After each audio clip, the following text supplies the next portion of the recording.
Hey everybody, it's Emily and happy Friday. I wanted to take a few minutes to talk to you about boundaries. For those of you who've been in the group since the start, which was just like 7 weeks ago, I have a 5-week masterclass that has been, I think we started on May 15th, and so we're getting close to wrapping it up. And today the live was on resilience and honesty and how that kind of, how that shows up and plays out in our lives. And as I was talking to some of the people that were on the live with me, I got this idea for sharing with you guys in this group about boundaries, the idea of boundaries and how we often are taught about boundaries. And there's a few of you here, so if you're here, please, let me know that you're here. I would love to involve you in the conversation, and if you have questions as we kind of navigate this, let me know. But boundary is a word that, I feel like is used a lot, especially, in regard to self-empowerment and kind of like, standing in your truth, owning your power, being empowered. And, it's a word that when I do coaching, in small groups or one-on-one, that I often say, like, I don't like the word boundary because it, in a lot of ways, suggests avoidance, right? Or suggests a disconnect and or moving away from the people. And although that might be necessary, so stay with me for a minute. If this is something that's challenging you a little bit, right, I want you to stay with me because it may be necessary, right? We have people in our lives that we navigate with that, have done certain things to us. And I want you to just consider this, right? Suspend whatever belief you have about setting boundaries. I want you to, okay, April says it's a hot topic today. We're using that word a lot. Okay. So I want you to consider suspending your belief system about it for a moment and to look at another point of view about it. And guess what? You can just pick that point of view that you already had right back up if this doesn't resonate with you at all. But, there might be, an opportunity for a little bit of growth here. So, and thank you so much for being here, April. I'm super excited to see you. What if, in the way that I often hear people setting boundaries, whether I see it a lot on social media, right? People talking about, I'm so proud of myself, I set a boundary with this person, they were walking all over me, and I said no more, right? And good. There's nothing wrong with that. There's nothing bad about that. And what if it's that what if we go underneath all of that, right? What if it's a way to talk about or get honest with the way that I show up and the way that my mind, right, the way that I think about things and the way that I perceive things, right? So if you are somebody who has hurt me, right, or if something that you say I take in and I'm now hurt as a result of what you have done or said, it's possible, right, that you could say, we could line up 10 people, right, and you could say that same exact thing to all 10 people and get possibly 10 different responses. So is it true that that's actually a hurtful statement, or is it true and that I need to set a boundary with you, or is it true that, or is it possible, maybe not true, right, is it possible that it's the way in which I interpret whatever it is that you have going on? And so I think the problem, that I see sometimes when I'm coaching with people and with myself, right, I'm always a person that's like, I'm never coming to you like, let me tell you. I'm coming to you from a place of like, I'm on this journey with you as a student of the information that I share. I'm working on it all the time, right? So, Anthony said, I like to use the word standards and our relationship guidelines. Love that. That's also super helpful, right? Because so let's go back to, I feel like I'm all over the place. Let's go back to the boundary, right? And the different reactions that people can have to the same kind of thing. Now, a lot of times the reaction that I'm going to have to, the way that something that you say to me is much due to the way that I grew up, right? The experiences that I had that make me the person that I am sitting here right in front of you today. So what if it's that I decide that I need to separate myself from you by creating a boundary, and oftentimes people will say, I'll hear them say it like, I'm not going to allow you, or you can't do this, or you can't do that to me anymore. Number one, I will tell you that that's a victim statement, right? Like, it sounds empowering, I'm not going to allow you, but even in those words, you're sort of setting yourself up for failure, because the reality of it is the only way you can't allow someone to do something is if you avoid them. And I don't necessarily feel like avoidance is really growth, right? Like, does everybody belong in our life? No. And there are a lot of people that present those same kind of qualities out there in the world. So as long as we don't interact with them because of the need to protect ourselves from them, we're limiting our experience to some extent, right? What if it's that I decided that I'm not going to give you that kind of power? Right? What if it's that I decided, and one of the examples that I love to use, and Anthony will get this because him and I have done some similar work. We've attended some similar workshops together and stuff. And so what if it's that if somebody said to me, right, for example, like, what, think about, I want you guys to each have your own experience of it. What's the thing that you feel like if somebody said to you, you would have a staunch reaction to, like, no, or you would want to defend yourself against, right? Like, you don't know me, you don't know. So it could be something like, you're so fucking stupid, or you're a stupid bitch, or something like that, right? A long time ago, I would have had the reaction to, like, be defensive about it, right? To come from a place of like, and to kind of prove to you that I'm not that. But if I'm really honest with myself, right? If I'm really, really honest, I do a lot of stupid things and have done a lot of stupid things in my life, right? And in fact, doing stupid things is the thing that often helps me learn a lot and have great and crazy amazing experiences, right? And what if it's also possible that, like, I have the propensity to go from zero to bitch like that fucking quick? So if that's the case, isn't the only logical response for me to say to you, like, well, you're absolutely right. I am a stupid bitch. Thank you very much, right? Like, what if it's that I don't have to let your opinion of me create an emotional reaction, an emotional response? What if it's that I can agree with you? Now, let's say it's something that you don't feel like you are. Like, maybe you're not a rude person and somebody's calling you rude, or they're telling you that you're a certain kind of thing. Like, every single thing, almost, I hate to say everything because it's a pretty gross generalization, but what if most of those things that people could say about me at any given moment were true of me at some point in my life, right? Do I consider myself a rude person? No, not at all. In fact, I try really to spread a lot of love and light in the world. And is it possible that I'm rude sometimes? For sure, right? Is it possible that so what if that's their experience of me, right? Like, I did this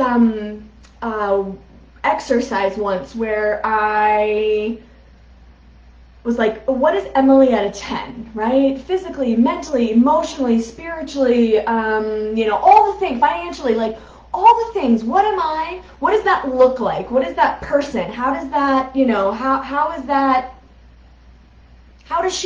what is her makeup, right? And Emily out of 10, and then Emily out of 10 on her best day, right? Like, my hair is rocking, my everything is just all like the best of the best of the best that I could imagine, right? Even in that place and space, there's going to be somebody that is going to be like, you're too much of this, right? You're too heavy, you're too skinny, you're too loud, you're too much of this, you're not enough of that, like, your hair needs to be this, your hair, like, whatever those physical and or emotional qualities that people are judging. And is it okay that they're making those judgments of me? Yeah, it is, because you know what? I don't like everyone, right? As I'm navigating the planet, there are people that I'm like, oh yeah, that's not really, like, no thank you, right? Like, that isn't my, and it may not be because they did anything or they had, like, it's just for whatever reason, the energy of it all doesn't, align. We're not here to align with every fucking person, you guys. Like, we're So if I know that I don't like everybody, and I guarantee you that if I asked all of you, do you like every person that you come into contact with, if your answer is yes, you're lying to yourself. Like, and I don't usually make those kinds of generalizations, but I feel really strongly about this, right? I feel like we don't all like everyone, so we have to then, I feel like it's the smart way to go about it, is to give people permission not to like you. For whatever reason that it is. You don't have the right beard, it's too long, it's too short, it's too straggly, it's too this. Like, what if we just allowed them not to like us? What if we just allowed them, right, to be who they are, the way that they are, in all of their loveliness, or in all of their, like, you know, spreading kind of hate, and we just allowed them, and then we really attracted in the people that are yummy. Like, right, you guys all that are here with me, you're fucking yummy to me. I love you guys, right? And so I want to dance around and play in my life with all of you. Now, can I be with people that are spreading kind of, from my point of view, what would be hate or perspectives that are not in alignment with me? I can. Because I've done this work on myself, because I don't need to have a boundary with those people. I can sit with them, and their point of view doesn't have to be my truth. I can respect their point of view. I can allow them to be where they are, right? So that means my life is like the expansion of what I can create and what I can do is really limitless, right? Like what else is next for me? And not that I have it all figured out. I still have a lot of work to do, and there are certain places and spaces, mostly it's my children, who I get an opportunity to work on myself with, right, most of the time. But like, I get to navigate the planet and not have to be removed from people who I have, you know, judgments about, because now I'm working every day to remove my judgments of people, even, and I'm going to go as far, now this could be a trigger for some of you, but again, remember, just suspend your belief system for a moment. You can pick it right back up after I shut this live off, and you can keep navigating your life. You don't have to get upset about it. Like, what if you just listen? What if you just let it permeate you a little bit, right? Even child molesters. Now, do I desire, and I know I'm touching on a really controversial and polarizing subject, but, like, do I condone that behavior? Do I want to have that? No. Was I molested as a child? Yeah. So, I just want you to know, right, that there is another way, right? There is another way. And for me, operating from this enlightened perspective, this part of my infinite being, right, that shows up, it feels so good, right?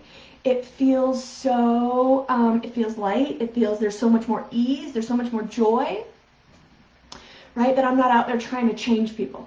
Well, I mean, I am, right? But I'm doing it in a way that's like, hey guys, come over here, let's play together, right? Like, I want people who raise their hand and say, like, yes, let's do this, right? Like, let's be together, how can we collaborate, right? How can we create something new? What is it that we can possibly do, right? Yeah, we can grow in the face of confrontation, for sure. Right? So if there's something that's really, really hard for you, right? Or something that you really feel like you have resistance to, or a certain person, the thing that we talked about in my other group today, in the masterclass, was about choosing, like, who's the one person that you have in your life that you find that you're most triggered by most of the time right now, and how you can see that person. Like, a lot of times yes, lean into that, yes. Most of the time when I find those people, right, that I'm like, ooh, there was a little edge on that one for me, like, what's going on with that? I don't focus my attention on that person and what's wrong with them and all the things that they need to shift and focus and change. I'm turning that into myself and, like, what's going on with me? Right? What's going on with me that I'm having that response and that reaction? Because if I can go anywhere in the world, you guys, and I don't have to be worried about who's there, I don't have to be worried about if the person is a rapist or a child molester or a negative Nancy or a whatever, fill in the blank, right? A person that you don't particularly align with, man, my life has to be really small if I am avoiding or creating boundaries around those people and only allowing in people that are of like mind. Now, is it fun to be with people that are of like mind? Absolutely. But do I grow from accepting and allowing people to be who they are, where they are? One of the examples that I gave, and this is something that I've been practicing for a couple of weeks now, and it was from one of my mentors. She said to me, because I was asking her, like, I want to go to the next level on, like, how I can take somebody's behavior, right, that they're doing, and not have it, like, I don't need to change them, I don't need to shift them, and how can I still be me if there's no alignment, right, without having to, like, not be co-creating or not collaborating in some way. And one of the things that she said that I loved, right, was because there was always a part of me that felt like, and even now I'm still really trying to pull this apart. It's like, if your behavior isn't if what you're doing doesn't align with me, right, how can I felt like moving away from that was a way of saying, like, I don't accept you the way that you are, right? Or that it was kind of a judgment in some way, like, I don't want to be around you, and I don't want to have that experience. Like, I want to be able to be in wherever, and no matter who's there, I can be there, right? I can choose that, and not be bothered by it to such a great degree that I'm, like, having an emotional reaction or emotional response. And she said, what if it's like being at a cocktail party, right? You're walking around and those people that have the little trays and they're walking up to you and they offer you, right? Here you go. Do you want to have this? You want to try this? And you go, oh, no, thank you. I'm not going to have that experience today. Rather than the staunch response of, like, oh God, no, that's so disgusting, I would never try that, right? Like, and so I thought, oh my God, that's so brilliant, right? What if it's just as simple as, like, oh no, thank you. No, I'm good. I don't need to have that, right? And then to also see, right, where I'm creating judgments, like, am I allowing that person to be, or am I wanting them to change in order to be in my space? Can I co-create? Can I cohabitate? Can I collaborate with somebody who, behaves in a way that doesn't feel good to me? And I think the answer is yes. And the degree to which we do that, right, is up to all of us individually. So, I don't know, I just wanted to talk a little bit about that because I feel like it's a really important topic, and how for a long time I've been doing the work with my clients on boundaries and how we don't have to move away from people, right? We can be in allowance of them while also not letting it impact us, right? And again, I know there are a lot of opinions on how this goes, and I think sometimes it really the degree to which we get fired up about it really depends on what we're talking about. So I hope that this was valuable and helpful, food for thought. And if there's things that you don't like about it, it's totally fine. Just set that. It's like putting on a different set of glasses for 18 minutes, 19 minutes, and then you can just take those glasses off and put the glasses that you had on previous to this, or maybe you don't put any glasses on at all, right? One of my mentors also told me once that the more points of view that we can see, right, or the more points of view that we can have about something, or that we're willing to hold about something, the closer we are to the truth. And so I thought that was such a good, so I've really kept that near and dear to my heart so that I can see, right, multiple points of view, and to also know that the people that trigger us, right, are generally, there's something going on, within us that is similar to what they've got going on, and if we take a look at that, we can diffuse it. Or there was a point in their life, I always see this, there's a point in their life when they were also experiencing something probably really awful, and they didn't know how to work through that, and now that pain response is how they show up in the world, and it has nothing to do with you. right? You don't have to take it personally. You don't have to be in a place where you are upset or unwilling. It can just be that that's part of the experience that they create, and that when you're in their space, you don't have to take all of that in, right? You can be in their space and also keep being you and not be impacted emotionally or physically by their stuff. So thank you guys all so much for being here with me today for a few minutes. I'm so grateful. And if you have questions or thoughts about this, please post in the group. Invite people. We want to grow this thing, you guys. I really want this to be an impact. You know, this movement, I want it to be global. I want people from all over the world to begin to love themselves and accept themselves the way that they are and the way that they're not. And if there's in any way that I can be of help for you, to you, with you in that, on that path, I'm absolutely here to do that. So, oh, thank you, Jeremy. I didn't notice. It might be my light. Watch. Okay, ready? I was like playing with this a little bit earlier. It's this great. I have this great light. So, love you guys so much. Have an amazing Friday and a great weekend. And if there's anything that you need from me or anything that I can do for you, you know how to find me. So thanks for being naked and unafraid with me. Love you guys so much. Mwah. Have a great day. Bye.